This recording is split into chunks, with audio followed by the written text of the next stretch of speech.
Okay, so all the symptoms came on pretty sudden from what the doctors are telling me, and as suddenly as everything came, it was just as sudden that I started to recover and get better, and started being a little bit more coherent and being able to talk in full sentences. And so you've kind of seen from the video so far that my speech is really broken up, because I'm thinking clearly, but I just can't get the words out. And so I say, you get what I mean? You know what I'm saying? And I say things like that repetitively. So I started to come out on Monday. I started feeling a whole lot better than I had been the previous 2 days, and or I guess day and a half. And I even had on Monday, I believe I had physical therapy come to my room, and they took me. They basically, what it consisted of is taking me for a walk. You'll see the video that I mean, I'm walking like an old man. I'm with a walker. I mean, I know I just turned 50 this year, but come on, we really need a walker.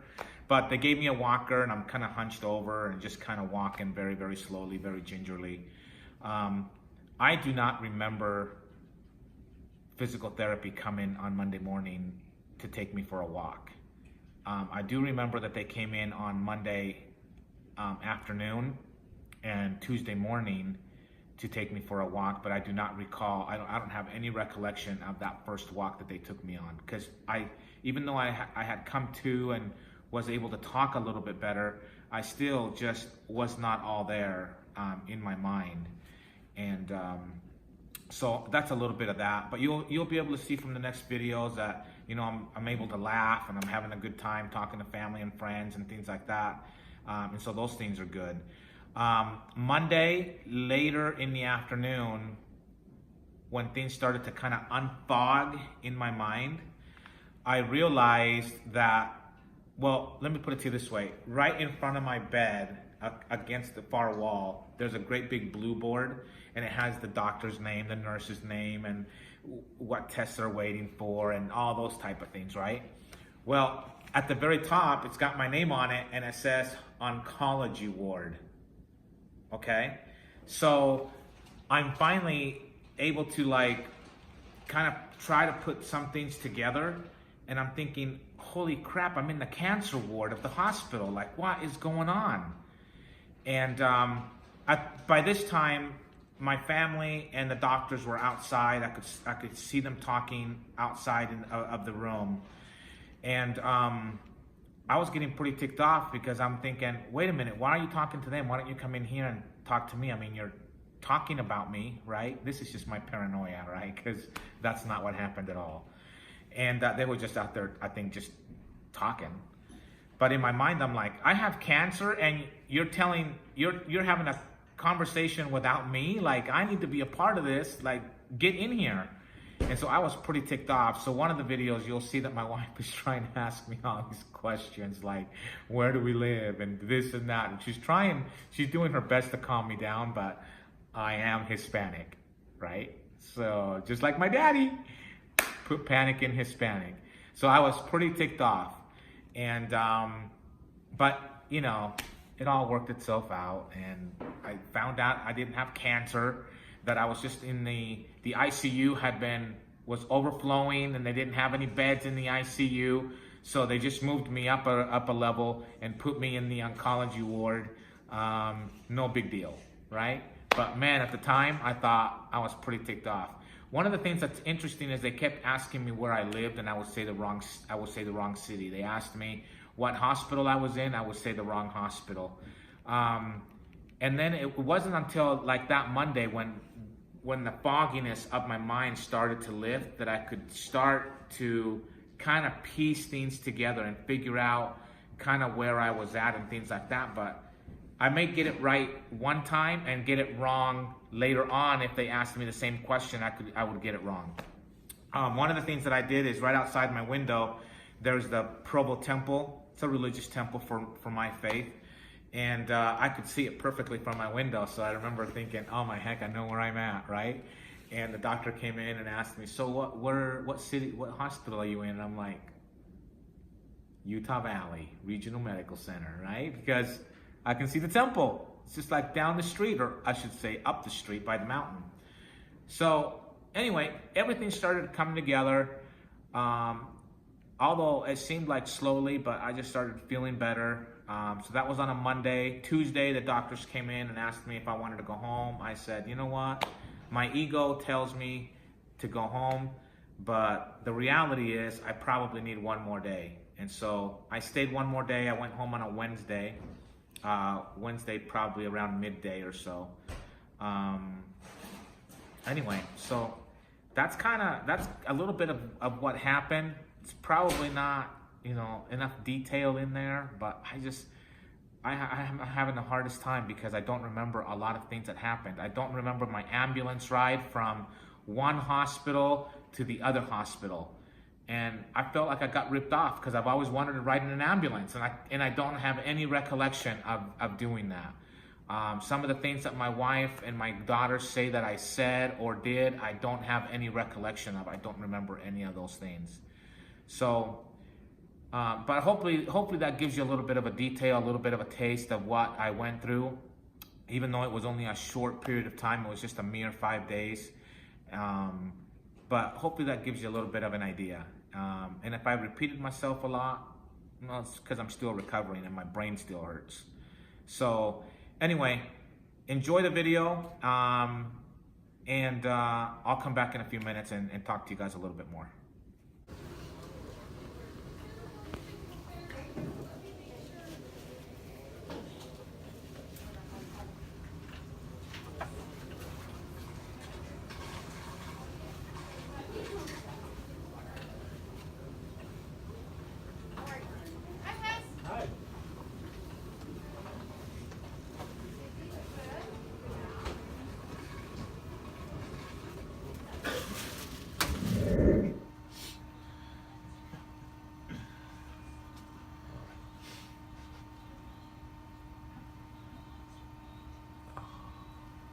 Does your head hurt? Yeah. So the constant I didn't has stop been that shaking his my head legs. You're hurts. like, Constant. When did we move to Payson? 6 years ago. Okay. What state do we live in? Whichever one state you want to live in. I know. We live in a state. I'm asking you what state we live in. Utah. Oh, good. Good job. Where did we live before? Orem. Okay. And are you sure we live in Payson? Yeah. Okay. Do you know that we actually live in Spanish Fork? Does that sound familiar? Yeah. Like I said. You said Payson, not Spanish Fork, honey. Fine. I don't give a shit. Where do you work? I don't care. Where do you work? Do you know where you work? No.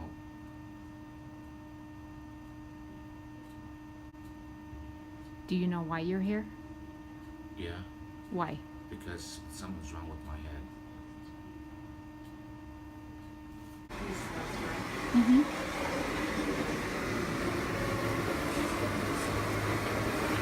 Come on, old lady.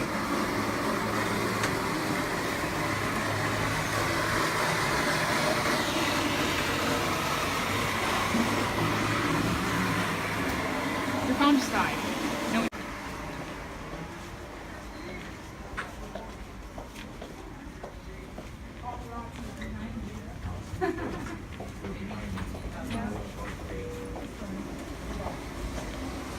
nice shirt. Have a good day. Good luck going home. Have a good day, guys. Have a good day.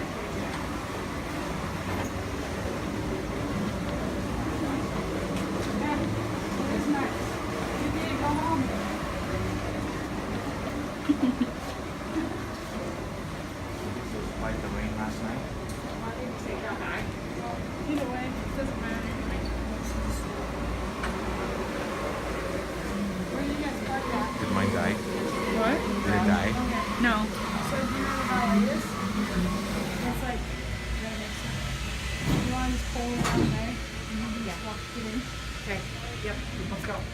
You guys can come down with us. So Yeah, about the okay. same, but Okay, yeah. sounds good. So you can do awesome. Okay. So you gotta tell the story, right? Right. Yeah. Now we need to get a motorized one of these, Like your Yeah. you like your dad? like a little go-kart, you know. Yeah. Yeah, That would be fun. You probably don't really know. You really are an old man, aren't you? I don't know. Look at my beard. You're even in a wheelchair and everything. Oh, that's what happens when you turn 50. You turn 50, the rest of your life goes to hell in a basket. So the moral of the story is, don't turn 50, Don't turn Don't 50. turn 50. and you'll be fine. Look what happens. I turn 50 and I can't even remember who I am. I don't know. I don't get it. Yeah, that's right. You're looking sharp. So. I guess if you can't remember anything, you might as well look good. That's right. You're a little bit long. True. Gotta shave though. Ooh. I know. I kind of This like is the it. longest I've ever had it. I like it, Pop. I don't know. It's maybe too gray. I don't know. I like the gray. You I think know, I'm gonna have makes to, you like, look your age. Shave it when I get home. Hey, come on. What? I'm just being honest. Yeah, they thought meningitis, they thought Stroke. stroke, they thought, Yeah, all sorts they of thought fun. West Nile Yeah, virus. hell yeah. We thought, well, everything was coming back negative. You get fine with that. I think they could.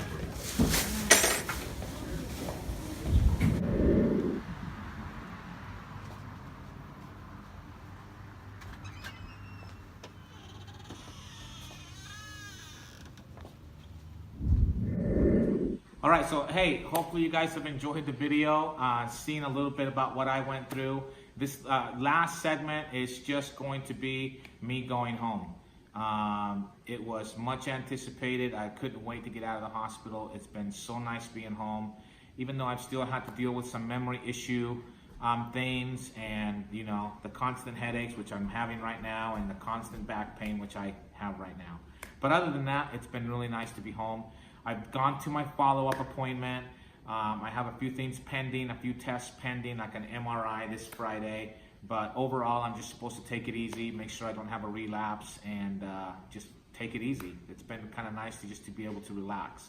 So first off, I want to just thank all of you who reached out on social media, whatever you did, whatever you chose to be able to contact me.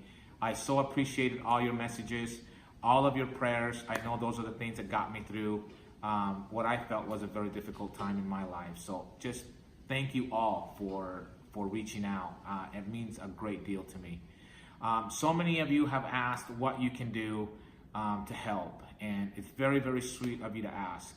So I came up with a couple of things that I think would be helpful. And I'm trying to find, right now, I'm trying to find some charities where we can donate some money to. The first thing that you can do is you can go to fearnobass.axomo.com. That's fearnobass.axomo.com. So this is one of my fishing hats that I created, Fear No Bass. So if you want a hat, you can go in there and purchase a hat. I think they have t-shirts and stuff on the website as well. And then, like I said, we're trying to find a great charity to send some of the proceeds to. The other thing that you can do is a few years ago, I wrote a book called Live the Life You've Always Imagined. And so you can go on Amazon.com and look it up. You can just Google my name or search for my name, Eric Aroca, A-R-O-C-A, and the title and the book will pop up. So you can do either one of those two things. If you'd like to do something and you feel compelled to do something, you don't have to. Please don't feel like this is some sort of commercial asking you for something. It's not. It's just so many of you reached out and have asked, what can we do to help? That's what you can do to help. And stay tuned, because we are in search and looking for that perfect charity that we want to donate to make a difference to. So again, thanks a lot for all of your concern, for your prayers, for your thoughts. That meant a great deal to me. And stay tuned for other videos. Remember, if you like the channel, remember to like, subscribe, and share. And talk to you guys soon. Thanks.